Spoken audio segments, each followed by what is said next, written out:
Hey everyone, welcome back to Conversations in Pop Culture, and we are back in the saddle once again for another season. And I have with me comic creator Steve Tanner Hurley. So welcome to the show. Thank you. Thank you for having me. It's good to be here. Thank you for showing up because obviously I had a guest that canceled, and obviously, I threw out a signal to people, and I guess you saw it in my Facebook group, which is always good. And I here we are. did. I appreciate you kind of coming on, and I like to interview people, and I like to interview as many people as I can. And so, but I'm excited because you have a Kickstarter going on, and I think you're fully funded. We The are. goal was $500, and it's a little interesting because I know there's a lot of other stuff going on with this Kickstarter. I think the book's been done already, but then it might have already been done on Kickstarter too, and then this might be a second chance. I'm not exactly sure, and I'm going to get the name wrong, so I'm sure you're going to correct me. I think it's Illectrik, agent of Helix or Helix. Uh, You're Electric. going to have to correct me. You're going to have to correct me. Yeah, no, it's okay. It's okay. It's Electric, agent of Helix. Yeah. Ah, see, I spell electric with an E, not an I. Well, and I was when I first created her, it was written that way, and then I was like, well, I don't want any copyright infringement or anything. I don't need Marvel coming at.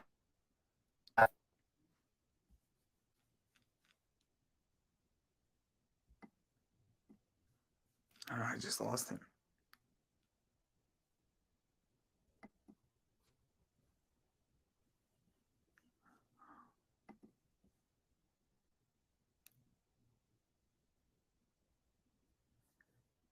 Oh man, I don't know what just happened.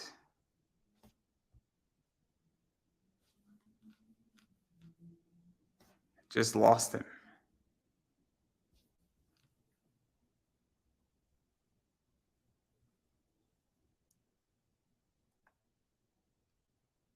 I don't know what's going on. Got me now? Yeah, I got you now. That was so Okay. weird. So wait, what were That you was saying? that. So I was worried about copyright infringement or something of that nature. I didn't need Marvel coming after me, so I was like Illectrik. Okay, yeah. We'll change it. We'll throw a K in there. Yeah, so obviously, I mean, there's a lot of stuff going on, but what is the basic premise of this book for those who don't know about it? Because I didn't know about it until you reached out to me. Other Gotcha. people probably don't know about it because let's be realistic, there's a lot of comics out there. There's a lot of stuff out there. My intent when I created it, I created Rin initially. That was my first book. Okay, Rin is the merc with a smirk. She's basically a purple space elf, and then Electric is an energy succubus, and she can project that energy into her hilts that she has, and so you get this wild, crazy, lightsaber-ish type thing, but it's real unstable because she's using emotional energy, so it's unstable and everything. It just kind of goes all over the place, and just really gave me the opportunity to draw something kind of wild and wicked. I think I go a little bit more extreme with it than like my artists have. They tame it down and kind of give her a lightsaber type thing, but initially it's meant to be like all over the place, like lightning. And that's where I kind of had the idea. Oh, Electric, okay. And she went through a bunch of different names too, but so the two of them, the idea was to have. You'd have can't talk an anthology. Because what is it loosely based on? It's like I thought, what if you took Saturday morning cartoons from the 80s and 90s, and you mashed it with heavy metal, and that would be cool, right? I thought, so I had all these rogues, this rogues gallery that I created of crazy villains and stuff like that. And I said, okay, well, I'll do an anthology book for Rin, and I'll show her villains, and then I'll do an anthology book for Electric, and then I'll have them come together, and because they work for the Helix agency, then that's where I get the title Double Helix, because there's two of them. And they're kind of like bounty hunter, mercenary, soldier for hire, and then it takes on kind of a Charlie's Angels in space aesthetic. So let's actually talk a little bit about this, because obviously you have Rin, and I don't want to talk too much about that. Got That's you. not on this Kickstarter, but you kind of get her background and we get her development in that first book, where it's, a few of her stories. We get some of her enemies, also how she's dealing with them and her personality. And then in this one, we get Illectrik's, enemies and how she's dealing with it and all that stuff. And also her powers, her personality. And some of those enemies are Yetcha, which is a Yeti like alien race. Obviously, the Soul Sorcerer. I think Crystallis is this, I think, how it's Yeah, pronounced. actually, oh man, you hit that right on the head. Oh, thank God, thank God. I thought it was how I was willing to take a gamble on that one.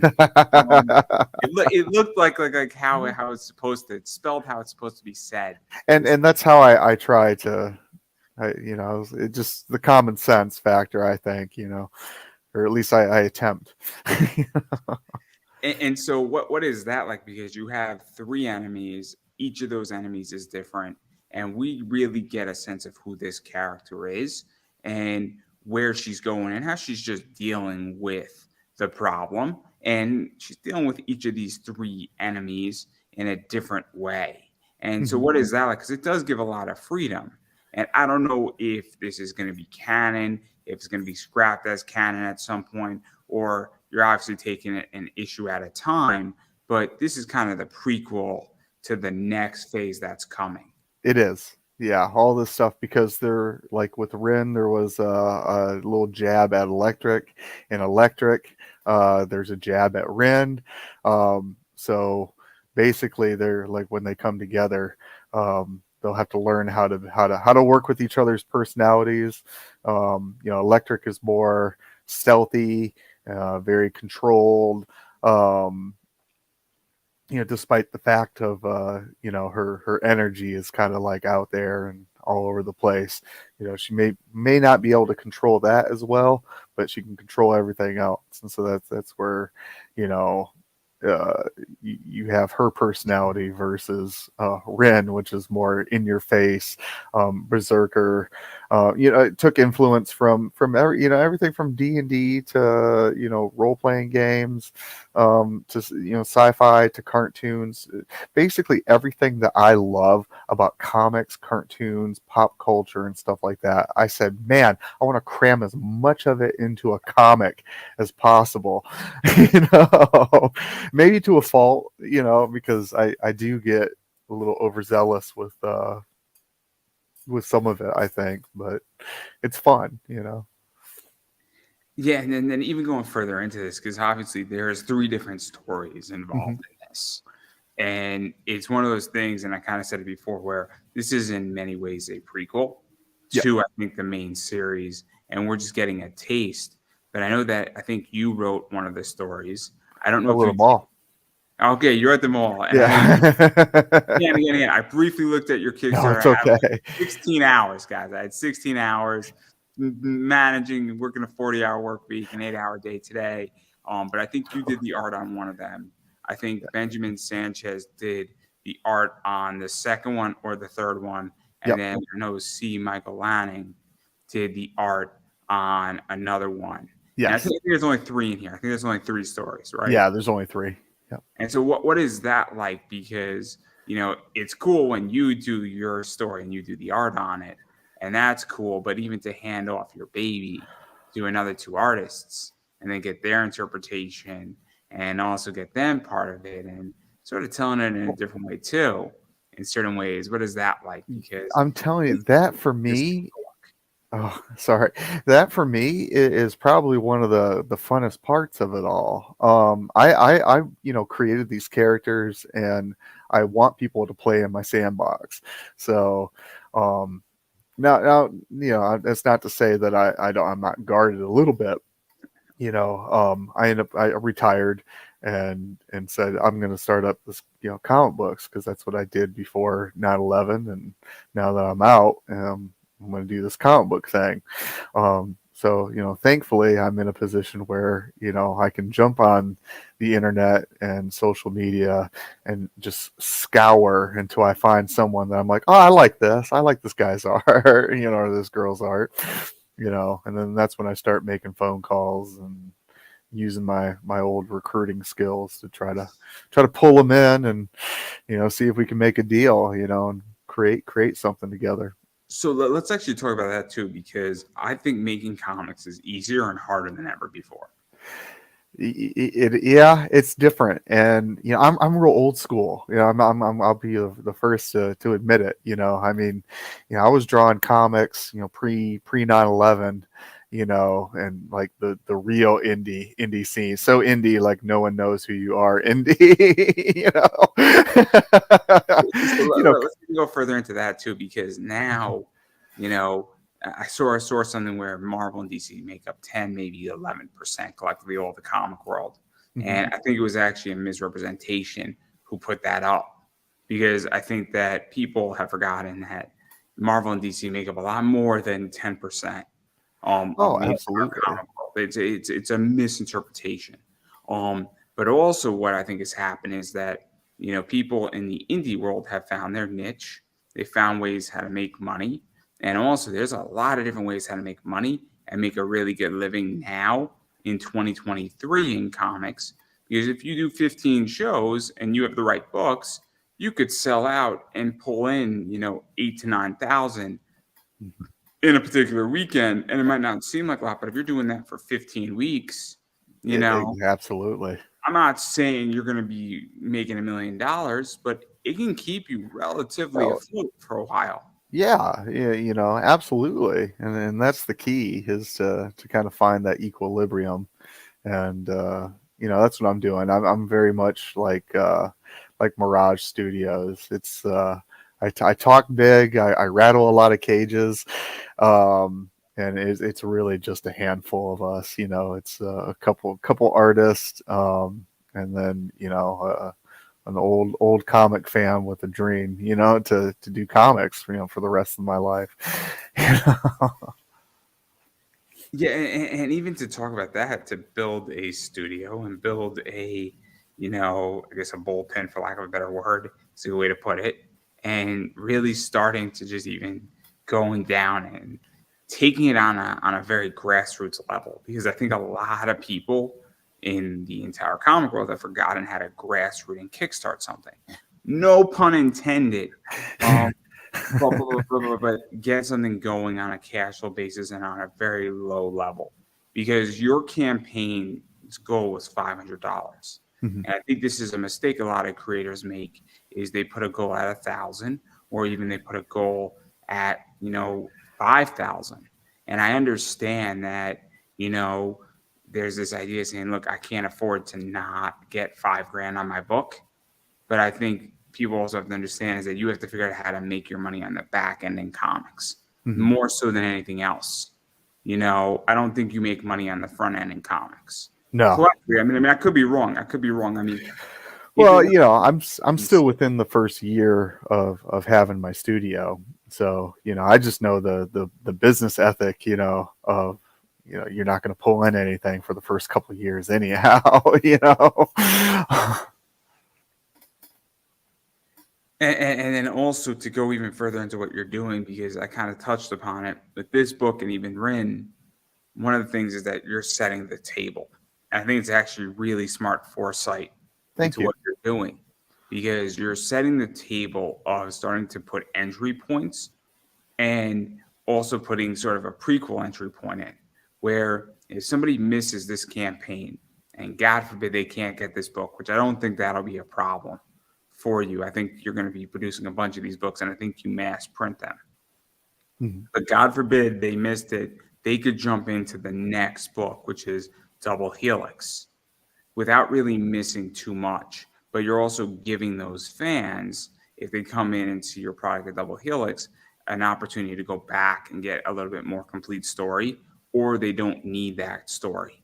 And I Mhm. think that's a big problem in comics right now, is people do not know how to set a table in comics. They don't know how to create a prequel. They don't know how to create an interest and almost create And this is the business mind, create a derivative that produces more capital today, tomorrow, and 3 years from now. And I honestly, I wasn't thinking about it from the capital standpoint, and you're absolutely right. But looking at it just from the aspect of being a writer, I grew up on Chris Claremont, and I went back and I said, okay, I got to dust, I had 20 years, where I was doing the military thing. So I was like, okay, I really got to dust the cobwebs off here. And I was like, we're going to get back into it. I'm not doing tattoo designs anymore, or, murals on t-shirts and all that kind of stuff, for the military. I was like, this is I got to get back to, drawing comics again and writing. And I know how to write screenplays. That's what I did when I was in school, and went for writing and stuff like that. So I was like, okay, I got that part. It's like riding a bicycle.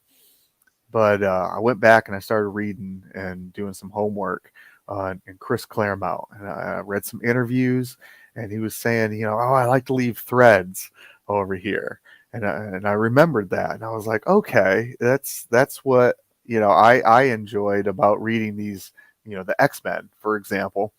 I was like, because it's a soap opera, and you got to think of it like a soap opera. I've had a friend, and I remember I was telling him, yeah, we got to do a bunch of threads, and he's like, I don't do threads. And I think that's the mentality with a lot of comics right now, and they wonder why the audience is shrinking, it's because, let's face it, some of the stories are pretty lackluster, Some 50%. People on Kickstarter, and I have a lot of friends, a lot of their books are garbage. I hate to say it, but there is a problem with storytelling right now. And it's not a page turn problem. You don't need to have a page turn in your book if you don't want to. You could write it any which way you want, and there's no right or wrong answer. True. But there's a big issue where your story isn't compelling. It's also not fun.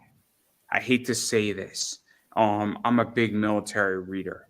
So Okay. one of my favorite military books that I read, it was two. The Winston Churchill book was amazing. Amazing.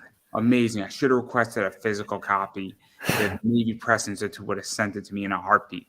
I bet you they still will send it to me if I ask them nicely. But Yeah. I wrote a review on it. It took me a long time to write the review on it. It was a great, great, great graphic novel about his life. And then the other one was Four Fisted Paw, I think, and it was about animals in combat. And there's a memorial in England that honors all the animals who have died fighting and saving countless lives. Yeah, I didn't realize that. Yeah, there's all these animals that are war heroes. Wow. That it goes back to the Civil War. Oh yeah, absolutely. There was this dog in the Civil War, for those who don't know, who stayed with Union troops when they were prisoners of war. And when it was rescued, like the dog, they traded a Confederate POW for the dog. Imagine if you're that after a war, you're getting traded for a dog because the dog was arguably more valuable than a bunch of soldiers. It's a crazy story, and it's a true story. It is a true story, which is insane about American history. See, that needs to be turned into a graphic novel.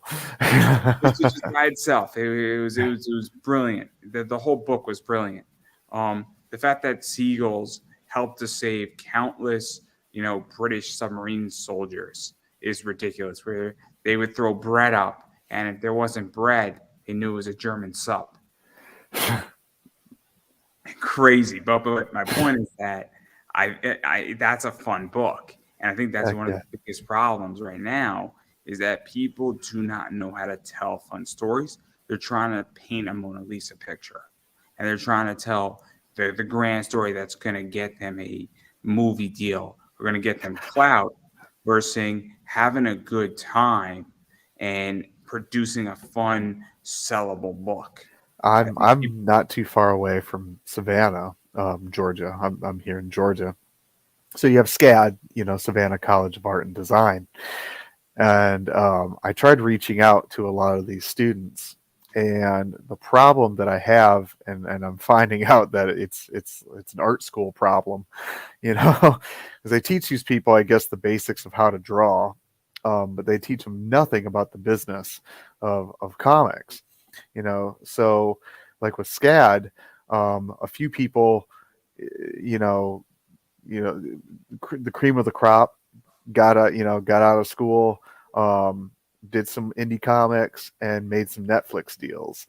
And so now every kid thinks that they are going to get a Netflix deal and be the next, Jim Lee or something. And they don't realize two things, do they? First off, it's really hard to do that. And B, even if you get it on your first go out, it's not as much money as you think, and that money doesn't last. And if Does not. you were smart and not even smart, but did a little homework, you might be able to build a healthier business that won't give you maybe $2 million up front, but will produce you, $10 million over your career.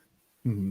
And if you're an artist and you build and design and go and build a business of a graphic design business and grow it slowly, you might be building a $2, $3, $4 million business.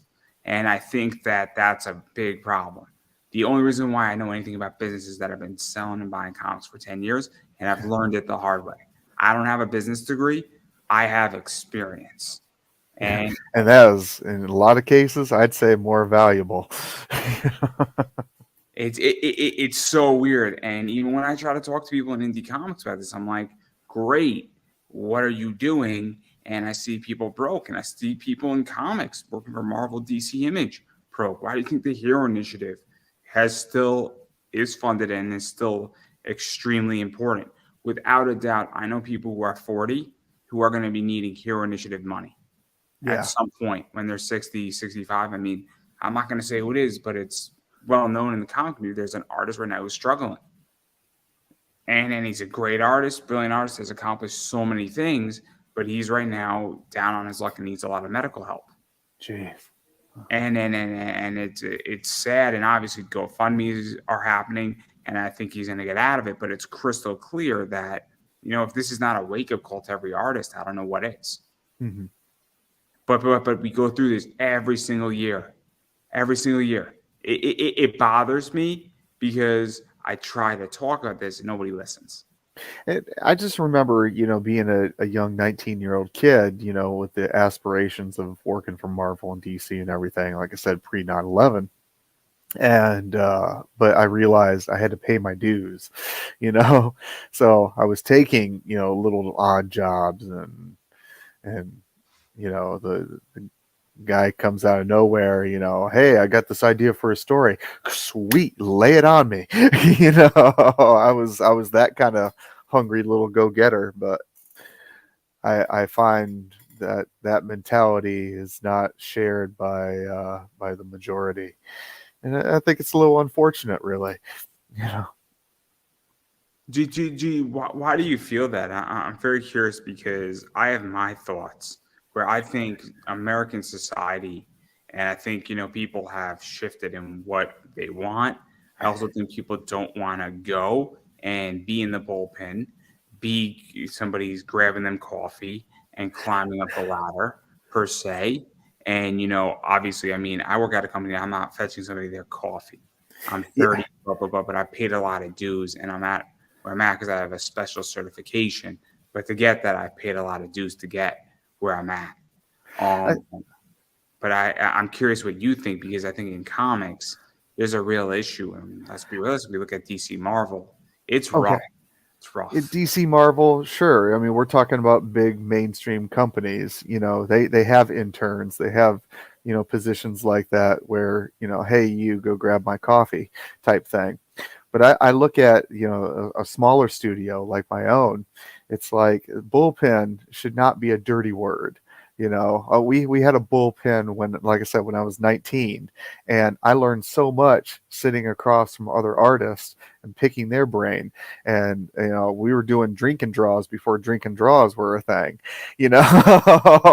um, And I think there's a lot to be had from that experience. You know, it kind of goes back to what we were just talking about, that experience that I got. Um, I thought it was better than any college I could have went to, and you know I did go to college, and you know I would trade my experience in the bullpen, you know, for that experience, you know, any other experience. I would like to say the same, but college was good for me. But for a lot of reasons, it wasn't even the learning; it was the experience of independence Hmm. and actually waking up and going to class. And even when you don't feel like it, going to class. It sounds weird, but it was very important. Understanding you're eating on your own, getting your own food, all that fun stuff. That's college was useful for me, and that experience is Oh, beyond useful. And yeah, then, and there's nothing wrong with that. And I'm not saying like college is a bad thing, you know. I was just but saying like, but but I from agree with you on like my eBay business and buying and selling and understanding how to run a business, understanding how to do your taxes and doing your books. Sounds weird. Understanding how to take a risk, when a good risk you took and when's a bad one, and how not to make bad risks. Also, how to spot good deals and not good deals. And when people think absolutely. you're crazy and people are questioning, hey, why'd you buy that? And then a year and a half later, that book is selling for 6 times what you paid for it. And if you're like, oh, I get it, you know, understanding all of that, you could not learn in a classroom. It's No. so interesting. And and now I can spot deals miles out, Well, miles out. and I think some of it can be taught, and I think that's where I get a No, it little upset. cannot. It cannot. That's That is an art where you need to have. No, I'm just messing with you. I want to do that so badly. that's the, you know, the Renaissance man in me that feels that everyone can be taught anything. Um, I believe when I have kids, this is how they're going to learn how to swim. I'm going to find a 9 foot pool, like 9 feet deep.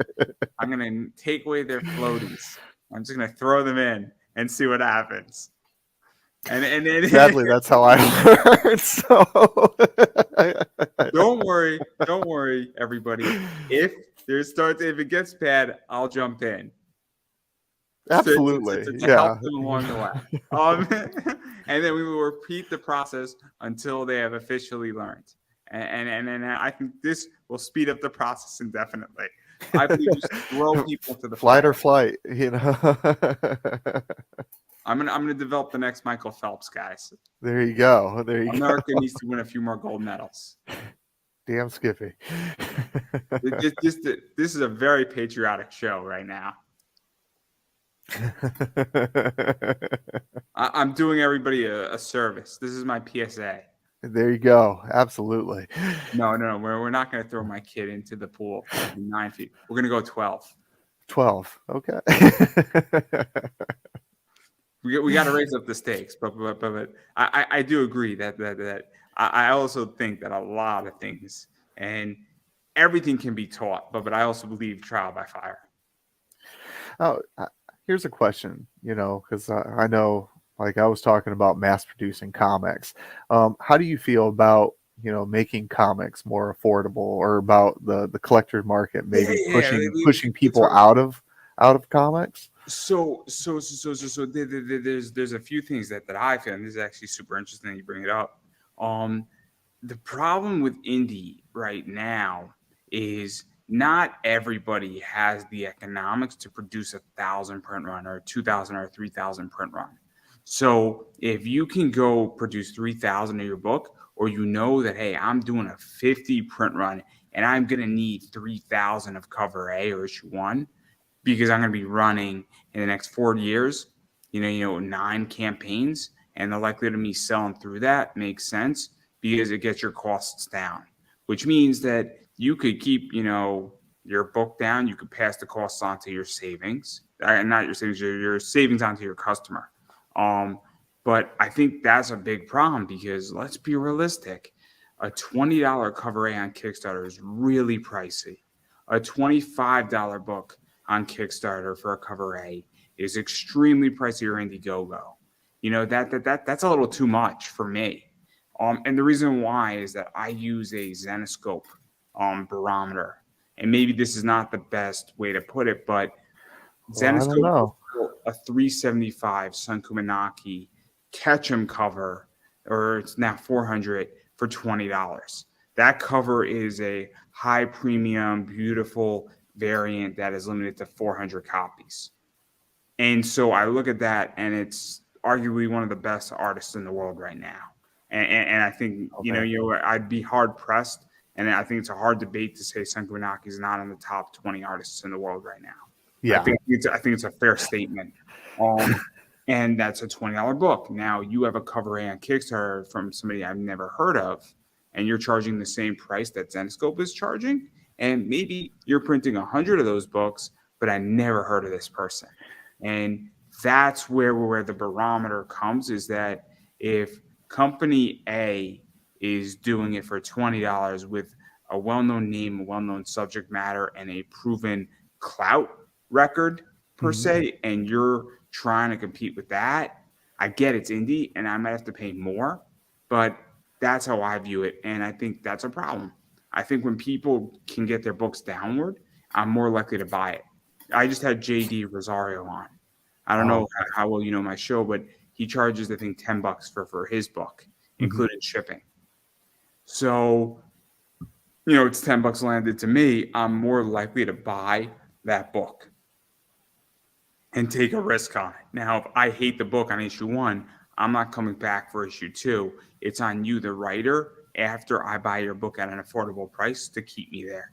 Not economically keep me there, but keep me into the story. Oh, absolutely. After that issue 1, and that's what I was saying. Like, you got to bring the threads in there. You got to keep people wanting more. So I'll give you an example with your campaign. If your books, just so everybody knows, your first covers A, B, C, and D are $3 a piece, I think. If you then on your second issue raise it up to $5 for all those covers, and I liked your story, that wouldn't change me backing it or buying it, right? So if you raised it up to $10, maybe, because it's a 70% increase. And no, it's a 3+X times the thing. But if you raised it up to $5, it wouldn't stop me from picking it up. So I think that's where it gets tricky, right? Is, you got to get me in. I think honestly, a lot of people in comics, and this is just my thoughts on it, is that I really wish a lot of creators would make their issue 1s cheaper and then slowly raise up their prices for issues 2, 3, and 4 and stabilize it. And I think they might do better, because they would get me into the series, and you're lowering my risk as a buyer, because I have never heard of your story, but for $3 or $5, I'm willing to take a risk. It's the price of a Frappuccino. I'm going to the movies tomorrow, and I have to go to the movies. Me and my friends go to Dunkin' Donuts. I'll go to Dunkin' Donuts, buy a sweet tea and a donut. It's $4 or $5 straight up. Your Steph Wilson, which I'm going to show in a second here when we go through all the covers, is a $5 book. So I could have my donut and my sweet tea, which I'm going to buy tomorrow anyway, is the same price as your comic, just to put that in perspective. And so that's not much of a risk, right? If your book was $30, now we're talking, wait a second. My friend, the movie I'm seeing is like $15, and that's the price of going to 2 movies. Now I have to make a choice on what is I'm going to do, but I don't know if that answers your question. Yeah, no, it does. I have a unique perspective on it. But I find it interesting. Because let me ask you this: you mass produce, right? Not in the 3000s, but definitely, yeah. What I would consider for an India mass-produced book. What is that? I'm just curiosity. 1,000 or more. I don't know this because I haven't produced the book. Okay. This is something that I just don't know. So, I'm always curious, because I think JD has produced books of 3,000 plus. JD Rosario. And that's why he sells book for like $5, because he might be able to print his book per book for 79 cents. Yeah. which Exactly. I think that's sort of in the neighborhood, right? Mm-hmm. And so obviously the more you can produce of your book, the cheaper it gets, right? Yep. Absolutely. So it's Shipping will interesting. get you though. That's where shipping gets you What every time. shipping gets you? Oh yeah. Yeah, I'm not a fan of shipping. Shipping's hard. I know all about shipping. I know all about You know what I'm talking about. there's no way that I don't lose money on shipping on eBay. But when I'm selling, this is why I like selling books. And I just sold a bunch of Jamie Tyndalls, and I sold a whole lot. I sold 4 Jamie Tyndalls for like $212. I paid way less than them for it. I paid on a base cost for those books $41. Nice. Now they were in bundles, and they were in some of his mystery boxes, which are really good. So when you cost base that out, but the shipping, I charged $11 on the shipping, and I think the shipping cost me like 16, 17. But I bought an extra $100 worth of insurance. But my profit margin is so good that I don't mind losing a few dollars for safety reasons. Yeah, no, that makes sense. But if I charge $11 for shipping, it's going to be $12, $13 no matter which way I cut it. It's like I lowered the price for overseas books, just because I realize, a lot of these people want American comics. So I kind of eat the cost a little bit on that one. But if it gets me a fan, that's where it's worth it, for me. Yeah, and then but I actually do want to get back to this price thing because I am Sure. about it. This is like the anti Kickstarter method. Politely, because let's be realistic. Everybody goes on Kickstarter, and Kickstarter, at least the way I see it, is that some people clean house on Kickstarter. That's all they want to do. A guy like Tom Hutchinson does very well on Kickstarter. He's making more money not being in Diamond, Lunar, and he just wants to sell directly to customers, and he's killing it. He does well on all of his campaigns, and he's great at it. And I know Tom's been on my show like 6, 7 times now, and I'm always happy to buy stuff from Tom. And then he sells on eBay, and then he sells on his website, and he doesn't want to deal with distribution anymore. And I know some people who want to go on Kickstarter, and then they want to be in a place like Scout or Second Sight Publishing, or they want to be in a publisher. And there you go. And then it gets tricky, I guess, because they also say, cool, I can't use any of the variants on Kickstarter, but this is the place to go for the collector. And so that's where you get your 20, 30, 40, maybe $100 cover. And so you seem and that's why I'm sorry, didn't mean to interrupt you. Oh, please feel free to, because you know where the question's going. You know where the question's going, right? Oh, yeah, but I was going to say that's why I bring in, someone like Steph Wilson, and the print run isn't as much. Let's see, cover. Because I mean, I have all your covers. I have all your covers. This is the staff. It's the regular, yeah. I'm not going to show the beautiful. Yeah, no, that's understandable. But so because what it is to me is that it's not even that expensive. I mean, I paid $15-$20 for a Steph Wilson on other people's campaigns, and so what is that like? Because this is like the anti-Kickstarter method, but I think it actually is a good business method, and it's a good business model because you're selling a lot of books, and you're also, you're going to have extras after this whole campaign's over because I don't think you're going to sell out of every single title. No, and I want extras. It's kind of a seed round, in my opinion. I think more creators need to understand that, Kickstarter shouldn't be the be-all, end-all. It should be part of your revenue. I mean, I did a Kickstarter for this show, almost not this year, but for season 3. And what people didn't understand is that I had sponsorship money coming into it already. And then I raised a bunch of money, and now I don't have to do another Kickstarter for this show, and I'll probably do one for season 5. And people give me shit for it, but I'm like, look, the more money I raise, if I raise $400, guess what? Then I bring in sponsors. I don't have to keep coming back here for a while. And so what is that like? Because I think it's really a smart business model if you know you're going to sell outside of Kickstarter. And I do, because I have my website, and I've just got a few issues of Rin on there, you know, so that people can go back and get that one. And the idea will be, you know, direct market. You know, I can get it to you on Kickstarters, and then I can get it to you on the website. You know, and that's the goal anyhow. Yeah, no, it's one of my biggest pet peeves is that I don't think people understand that you want to be everywhere.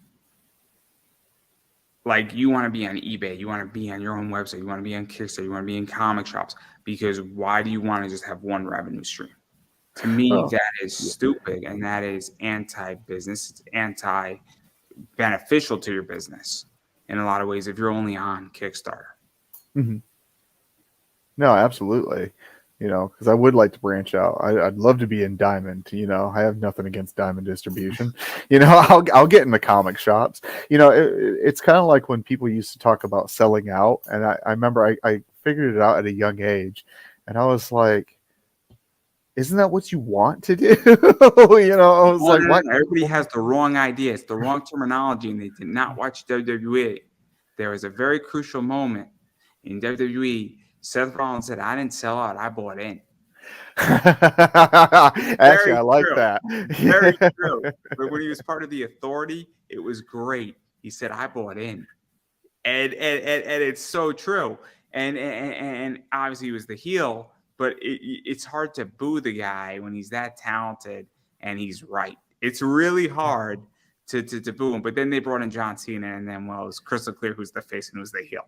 Because it's hard to make John Cena a heel. It really is. But anyway, I digress. But the point is that, isn't it, if you go and you get into Diamond, or you get exclusive covers, or you go to Netflix, it's not really a sellout, is it?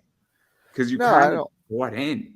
You got yeah, absolutely. You bought in. You're finally, and then you can take that, you know, money that's coming in and put it into more books. You know, because that's how I always look at it. You know, it's a means to the end to get more stuff out there for, you know, the consumer, the you know the I shouldn't say that. I should say, you know, customers. You know, consumer sounds horrible.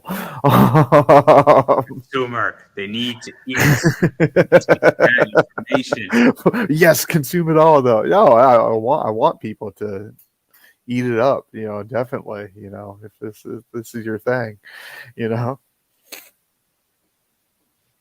Yeah. Let me ask you this about selling out and all that stuff. Um, would you ever sell one of your properties? Because I have this conversation with a lot of people too, and I haven't produced a book yet. But obviously, I have this show. I have components of the show. I have a wrestling component of the show. I have a cosplay component of the show. Obviously, I do comics, voice acting. And if somebody said to me, and a YouTube channel said to me, "Andrew, we want all of your wrestling interviews, and we're willing to pay you good money," and they're all willing to offer me, I think I have maybe 100, maybe 50 to 100. I'm not exactly sure. Last time I checked, but if they were willing to pay me $50,000, I might consider it. I mean, I would actually have to think about it, but it's a real offer. And the reason why I say that is I would never, ever have to worry about funding for the other three components ever again. It, Oh, absolutely. it would No, suck, but I wouldn't have to worry about it. And there might be a non-compete clause for 2 or 3 years there, but who's to say that in 2, 3 years I can't come back to doing wrestlers? mhm. And all of a sudden I'll lose some content and some viewership, but at the same time I got money. And so what I mean, and I've heard it on both sides saying you're not a real comic fan if you would sell out or selling your properties, or you're not a real creator, or I would do it in a heartbeat if the money was right. If the money is right, sure. I mean, why not? You know, I, I'm an idea factory. I can create more characters. I can create more. I have more ideas right now than I have time to actually produce them all. So I mean, yeah, if I could sell one for top dollar, yeah, I probably would, honestly. You I know. mean, honestly, if somebody was willing to buy a piece of my show or even a comic and had 3 issues of it for 10,000 straight up, I might consider after, I produced it. Or if they were saying, look, you put, $5 grand into these 3 issues, we'll give you 5 grand and then we'll give you another 10. and we just want to buy everything associated with it, minus, my personal IPs, like my logo, my name, and all that stuff, go right ahead, because guess what? $15,000 is a lot of money in comics. And if I have 4 other books I want to do, that 15,000 can fund 4 other books if done correctly. I mean, I've created a whole universe. So, I mean, if someone wants a piece of that universe, that's fine. I'll sell it left and right, and pick up the other ones that I have, because Ren and Illectrik are not the only people. I'm calling it the Helix verse, that revolves around this this agency and everything. And there's a lot. I've got a lot planned for this. Yeah, and I mean, I said it before, and I'm going to say it again. I mean, I think you are setting the table very nicely. Thank you. With having those prequels in there that really aren't the main story for this universe and these characters, but they give further insight into them. And it should be interesting how that all plays out. And then before we show the covers, I am curious about one other thing that I find interesting. And it's actually really fascinating right now what's going on with Kickstarter. I think it pertains to it, is that I know that you canceled funding for this one once already. And obviously this one's doing a hell of a lot better. And what is that like? Because I've been part of projects. So I've had 3 weird experiences on Kickstarter. I had somebody cancel a project because it wasn't going to fund, and it was rough. I had somebody's project get suspended. We all know whose project got suspended on Kickstarter. It's not that hard to figure out who he is. It's really not, guys. It's a very private matter. Now it's really not hard to figure out who it is. I had a back on Indiegogo. I was very upset. I was very upset. I hope I get the stretch goals, because I'm going to be furious if I don't. But anyway, I digress right there. And then I had one that didn't fund. And those are the only 3 ones that I didn't get. But then the person who canceled theirs came back at a lower rate. And so I'm very curious, what was that like for you? Because, it's getting back up on the horse, or even retooling and re-examining and checking out. Was it that it clearly wasn't going to fund, and it was time to call quits? Or was it saying, oh shit, we're in way over our head and we need to retool? Or is that, hey, this is just not going to work, and maybe we need to take 3 months off, make this better, and then come back stronger? Or was it a combination of all? A little bit of honestly, it's a combination of everything. It's realizing, because what I actually, even Ren was a second chance when it actually funded. People don't realize, when I first tried, I got on Kickstarter, with all the hopes and dreams of, making thousands of dollars, and it bombed terribly. So I was like, oh, okay, well, that's not how that works. So you go back, you retool, you make sure that the product is something that people are going to like. I got involved with Ink Studios and worked with them a little bit, and they really spruced up the my marketing and the look of the campaign and everything. So like I said, some retooling, getting some knowledge where you didn't have knowledge, it helps. And then I think putting that obtainable goal in there, because I noticed that's what I did with Ren, and that's what I've done the second time with, or well, in this case, the third time with Illectrik, is a more obtainable goal. And people are going to get their, I got some cards that I'm having produced. One looks like a vintage Marvel card. The other one is the Seth Wilson card. And people will get them, and depending on if we get more money, I mean, I'll figure out stretch goals. That's not a problem. People want a coin, I'll make a coin. I don't care. But let's even go into this, because right now Kickstarter is very complicated, where I know plenty of people who are struggling, and I know plenty of people who are funded, but they're not really moving much off their funding goal at the moment, and it's bad. And I mean, me and JD were talking about this last night. about how he ran a bunch of Facebook ads, and I can say this because the interview's out, and he reached I think 842 people, and he converted 2 of them on Facebook ads, and spent a lot of money on Facebook ads, and it doesn't work.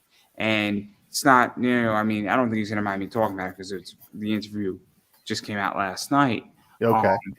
I wanted to purposely talk to him about that, and it was good. Spent like 20 minutes on it, which was super important. And then my friend Paul Gomez, who I backed his book, he just crossed 1,000, but it took him a while to get that line. Lori Calteretta, I want to say her Calteria. Calcaterra. Yes, I'm the worst at saying her name. It just doesn't happen, everybody. It's her name just it's like the 5th time. I always ask her to tell me her name before she comes on. It's just bad. It's just bad. But Path of the Pale Rider is her book. Yep. She hasn't really moved much off of her goal. And it's one of those things. And then Travis Gibb is another one who's struggling massively. And those are just like the 4 that I know. And so what do you feel is sort of the rationale behind that? Because some of them I feel have obtainable goals, like Paul Gomez. I think his goal was 1,000. Lori's goal I think was like 4,900 or 4,750, around that, which is a little high. Travis's was 3,700, and JD was 3,500, and all 4 of those campaigns struggled. And Travis and JD are probably the most shocking out of the bunch, because both of those guys have been around for way too long to struggle. And I don't know if Travis is fully funded yet. And clearly it is a different environment than it was 6 months ago. I don't know, honestly. It's because everything's so hit and miss. It seems like, 1 minute, you're getting interest on social media, and I don't think you should ever like equate that to dollar signs, because it's too unstable. But sometimes it does work, and the lightning is caught in the bottle, and you do convert those numbers over into pledges, and you get that money for it. But I can't speak for everybody, but in some cases, it could be storyline. You see some of these, they get into like issue 4, issue 5, stuff like that. I've seen, and then they start slowing down. You got to wonder. And I don't know. I'm not speculating here, but is it a storyline issue? Is it not grabbing people? Like you said. So I mean, that's where I think social media and all that stuff comes in, or even I put my email out there. I want people to tell me if there's a problem, if there's an issue with it, if you don't like it. Kind of like how people are always talking about like toxic fandom and stuff like that. I think it's important to really listen to your fans. And even if it's one, that's one person that is buying and supporting your book. So you should be out there trying to make them happy. It's not necessarily just about the individual. I think there's a responsibility to the people that are buying your book to keep it entertaining, to make sure that you're delivering what they enjoy. I mean, I have my own theories on it, where I think it's the economy in a lot of ways. Where A little bit has now started to cycle out of the economy. I know inflation supposedly is cooling down, but I don't know if that's exactly true. And I don't know, it might be that your milk might be 10 cents less, but there's other problems where it just might be stagnant. I also think that there's a lot of good books out there. And there's a lot of good product out there in comics right now that are not on Kickstarter, that is creating divergence, where now I am a more picky buyer. And 3 years ago, I was less picky. And I think that, as fans with artists and artists going exclusive and a variety of other things, I think, you have to really earn my dollar now. Yeah, and that's where I think, like, people are kind of like we were talking about earlier, pricing people out of comics. When you're getting the no names and stuff like that, you can't really put 10, 20, 15, 20 on there and expect people to get it. I just pledged for oh geez, man, what's it called? Uh, Bigfoot Moonshine or Moonshine Bigfoot. Um, I know I have to reach out to them. I have to reach out to them. oh my gosh! I mean, the art looks stellar. I personally haven't heard of the creative team and everything, but I noticed that they were selling the issues, first 4 issues, for the same price that I'm selling my books for. So I was like, oh my gosh! Well, here we go. It's a no brainer. But they can do that because I think after they're done on the Kickstarter, they're going to be doing it through Image. Oh, really? Didn't So know that. so they have the ability to take lesser money up front. And that's where this goes down to, is that they can sell 4 issues for $20, $25 because they know that they have Image money coming to them on the back end. And so it's a whole It different. worked. They hooked me. That's all I'm saying. It's complicated, and I mean, honestly, right now I'm in the process of expanding a business, so it's nothing against that book. I'm probably not going to pick it up because I am tapped out of money, and Gotcha. and all my money is going to stabilize product and going through expansion and some other stuff. And so, like, I hate to say it, but I'd rather take a sure thing until it's, because I went through expansion for the next 6 months. Yeah, you And it's a choice. can't And argue with that. nothing against anybody's book. It's just an unfortunate reality where I'm also looking at retail packages a lot more on Kickstarter, where when people give me a good retail package, I'm willing to take the bet on the retail package because I think I'll make money. So if somebody has a retail package on a particular book, or they want to do a private retail package with me, I'm open to that all the time. Especially if the price is right. But I digress. But the book looks good. It looks good. It looks great. But yeah, that adapt. But I think they're funded, right? Yeah. Oh yeah, they funded.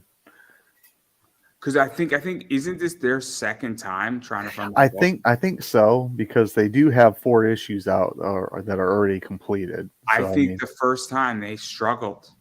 oh really? I really think that. I think this is the second time they tried to fund the book. I could be mistaken. I have to do my homework on it, but And it would see, not that's the other surprise me. thing too. The indie scene is so huge. There's so much stuff out there. Like I said, 9 times out of 10, I don't even have. I'm trying to start my own studio. Reading proposals and stories and stuff that's coming in, trying to run a business. On top of trying to be an artist and all that kind of stuff, and writer for Think my own about stuff. me running an eBay business, buying, selling comics and baseball cards and things of that nature. I put up something, and apparently I think it pissed off a few people. I said, as an investor, I get 150 to 200 options to buy comics and other assets every single week. I have to say no to almost 98% of it every single week. See, So that makes so sense. so this is insane. And I can make money on almost all 200 of those assets, which is ludicrous. So I'm at a weird point where I'm like, this book looks awesome. This thing looks great. I think I can make some money on it, but I have to say no to almost everything. And it is hard. And because there's a lot of good stuff out there, it's crazy. But I digress. If somebody wants to talk about this all day with me, I'm down for it. Invite me on your show. We can talk about this all day. I got hours upon hours to talk about finance with people. Heck yeah. I'll I do have a show that I'm the co-host on Doc's Coffee Shop. So I'll have to have you on there. We talk, current events and comics and all that kind of stuff. think I was on Yeah. there once. I think I was Oh, on were you? Okay. it was like Thanksgiving weekend or Christmas weekend. I forget which one it was. I just stopped by. I was like, "Hey, what's up, guys? This sounds fun." It was a good time. It was a good time. I mean, because I don't know if Doc's book came out, right? Did it come out yet or no? Yeah. Well, he's shadow banned on Indiegogo. I don't even keep up with this. I got so much going on. I've also had a crazy week, so I haven't been paying attention to anybody's project in the last 2 weeks. Nothing against anybody. I've been dealing with my own life for a No. good reason. PT kicks my ass, so on Friday night after PT, I'm done for the weekend. Heck yeah. I'm done. I'm like, nope, I'm good, guys. I'm good. Chill out, watch some wrestling, watch some Law and Order. I'm good, guys. Maybe play, a few video games, chill out, prep up for the next week. But yeah, no. Everybody's shadow banned on Indiegogo. If you're not shadow banned on Indiegogo, you're doing something wrong. Well, yeah, that's true. Because it's a great story. I mean, it's actually got a story, and there's plan for, I believe he was telling me, 4 books. So I mean, they're written, it's drawn. It just needs that funding, It's just crazy. I don't really know. I don't play on Indiegogo. I've had familiar. horrible experiences on Indiegogo, so I don't even mess around with Indiegogo now. People call it Indiegogo, I call it Indie No. I'll be very honest. I'm having some bad experiences on Kickstarter.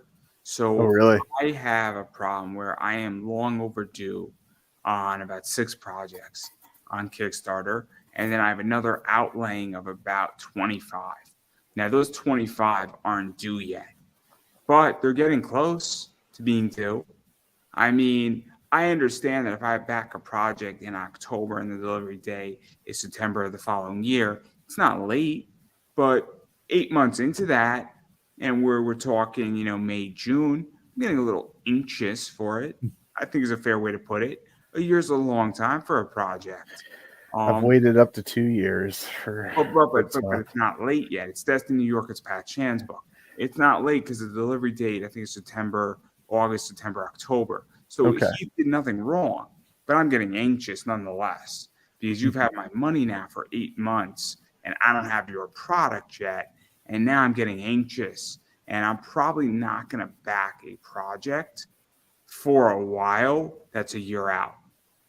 Oh, that makes sense. It's a little weird to me to do that, and it's a lot, but I digress. But there's other projects that, should be in my hands soon, hopefully. But I am going to be having a lot of projects June and July coming. I'm probably going to have about 20 coming in June, July.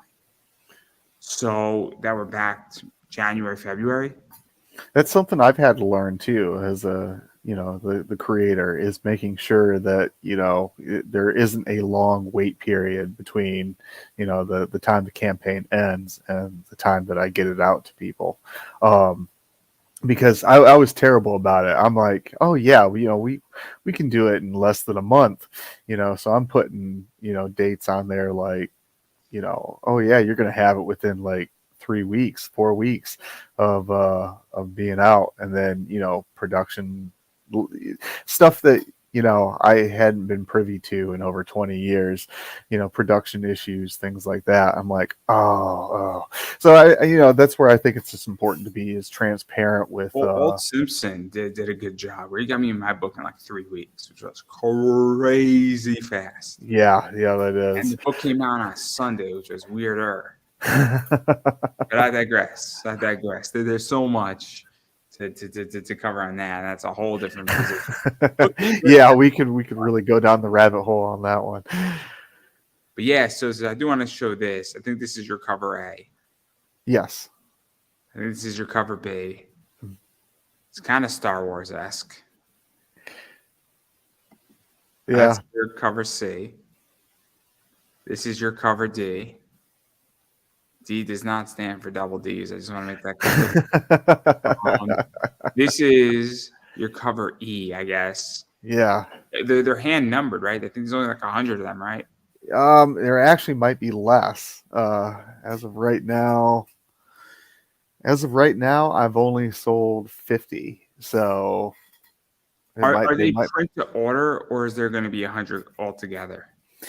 It depends, because I did over 10 covers, and this is the first time. Some of them are print to order, and then like my A through D, I'm printing 80 plus, per. I don't know. Did you freeze up, or I don't know if you No, were I'm done? sorry. I Yeah, must no, have froze oh up. no, you weren't moving. That's why I was like, oh snap, you freeze up again. It was like 180 pieces. It was like it Got looked like really it trailed still. off. Oh, it was terrible. Just oh. What a moment. That's why I asked. I'm like, is he done? Like, I don't know. He's not trailed off like it was going downward. Oh, just Went stealthy there for a second. I'm sorry. because I know some people print 100 of a book, and then that's that, or they print the order, and that's why I'm curious, because that definitely changes the perspective of everything regarding this. I try to do an overage because you got to think in case stuff gets damaged. I want to be able to take care of people. Now, I've seen it where more of your product gets damaged than you intended, and you got to do a complete reorder. And that's just something you got to be honest with the fans about and let them know what's going on and everything. But I think 9 times out of 10, people are more quick to give you a thumbs up if you're like, hey, I don't want to send you a damaged product. So they'll give you some leeway there on that one. And then there's obviously this Steph Wilson right there. Oh man, God, I love Steph stuff so much, and he's just such a great dude. Yes, the cup method. The cup method. Great interview I did with him. We went through a lot of covers, a lot of fun stuff. And then there's RB White. Yeah, I got RB White, and boy, he was fun to work with. I love his book too. He's got a book out there that's pretty badass. So yeah, and then there's some nude versions of the Staff. The RB White has some nude stuff in it, and that's where you get up to 10 covers, I think, right? Yeah, that's where RB Whites, and you have one nude Staff. I don't think you have any other nudes in there. No, just the 3. And so no. I mean, it makes sense. And then obviously, I mean, I think the RB White is what, $10 for the regular version of that, 20 for the nude, and then the extreme is 30. The step I think is 5 for the regular, and then 20 for the nude. I think I know the A through D is $3 a book, and then I mean I have this somewhere. I think the Steve Ferris, I think, which is hand numbered, is also 5. If I'm not, that's also a $5 book. Yeah.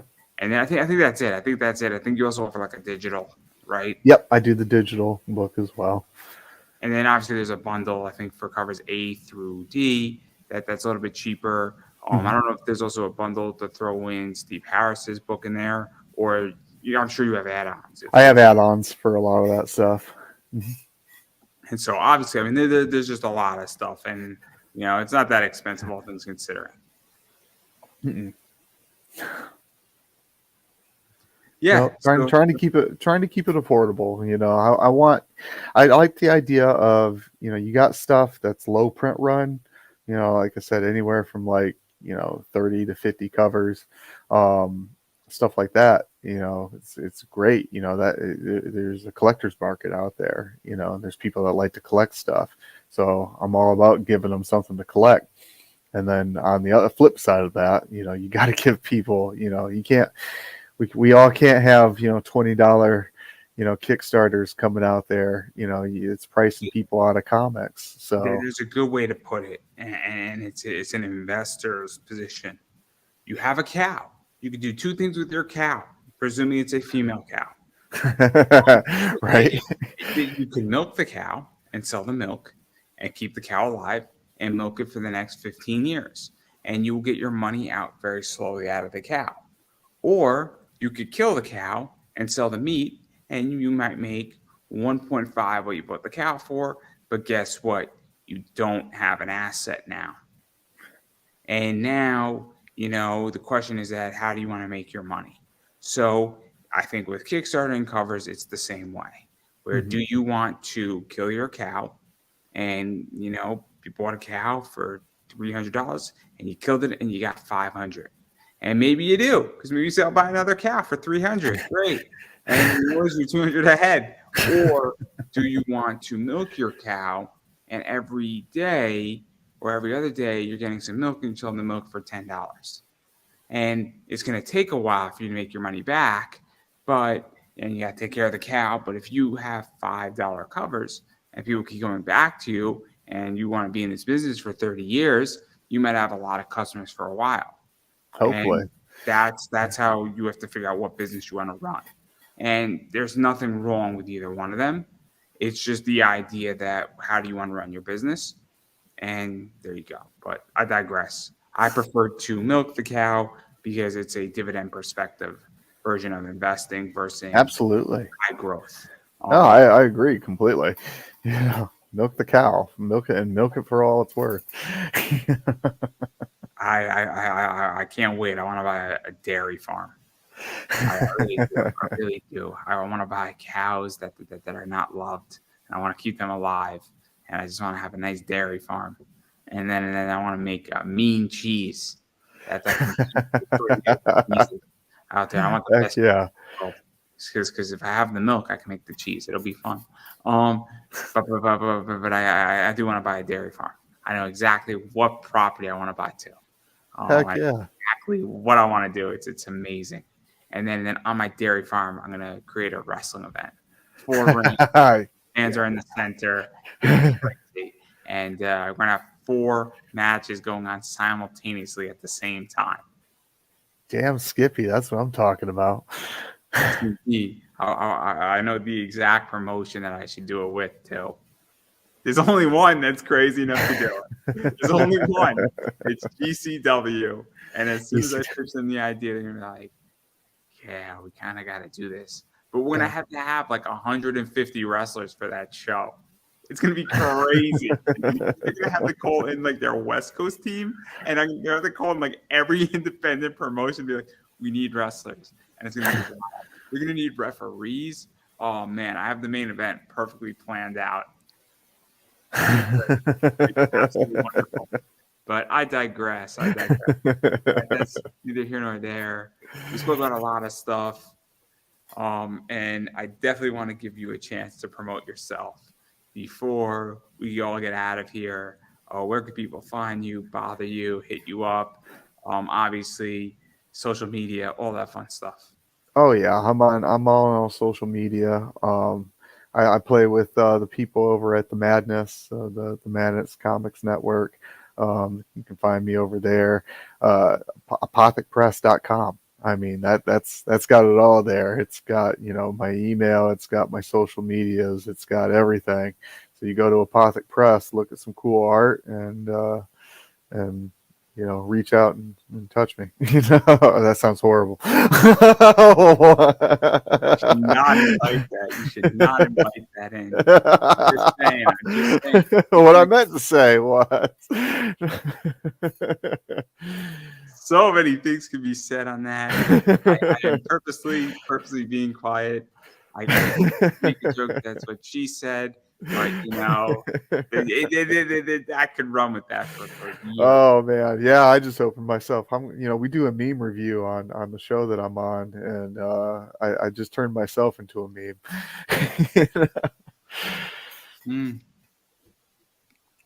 Well, I'm just gonna say it. I'm gonna keep saying it. You have to support indie, and when people have campaigns, you need to support their campaigns. You need to check out what they're doing in their campaigns. And you need to back their campaigns if you want more of their content. And if the book is not for you, that's all right. But you should share out their campaign because you never know who's checking it out on Facebook, Instagram, Twitter, anywhere else on social media. Very important. Furthermore, you should be following people on social media. It makes a huge difference when you follow somebody on Twitter, subscribe on YouTube, Facebook pages, Instagram. Makes a huge difference. You might not think it does, but it does. And also interacting with them on those platforms. Beyond helpful because you never know who's seeing it and it affects the algorithm. So go do that. I suck. Tell me how I suck and why. And, if you like it, tell me why you like it. even just giving a heart on Instagram makes a big difference. Absolutely. And it's a small thing to do. And you never know. Again, it affects the algorithm massively. As far as I'm concerned with everything that I got going on, I am Pop Anime Comics on Twitter, Instagram, Facebook, Pop Anime Comics on YouTube. You could check out everything that I do. Obviously, subscribe on YouTube if you like my interviews or you want more content. I have like 500 to 600 interviews just on YouTube alone. So I guarantee you there's an interview for you, whether it's voice actors, anime, cartoons, pop culture people. I also have interviewed some adult entertainers on YouTube. So if that's your jam, I got you covered there too. I've interviewed a lot of comic writers and artists, some of the best in the world, as well as a bunch of cosplayers and professional wrestlers. So there's something for everyone there. And you never know who's going to come on my show. You never know who's going to come on my show, when they're going to come on my show. And you'll be pleasantly surprised. You know, in the next few months, there might be a UFC fighter coming on. I'm working on it right now, so you never know who's going to be on my show and why they're going to be there. So subscribe and you won't miss it, is all I'm going to say. And then I also have Buy Me a Coffee. So if you want to support independent media, you can buy me a coffee. It's not necessary. Or if you want to run ads on this show, I do have ad rates, but you could shoot me a message directly if you want to run ads, everybody. More than happy to do that. But most importantly, subscribe to me on YouTube. It means a lot. And on that note, I'm going to give you the final word. Oh, well. Good night, everybody. I don't think I can Thank you. any better myself, everybody. That is a wrap.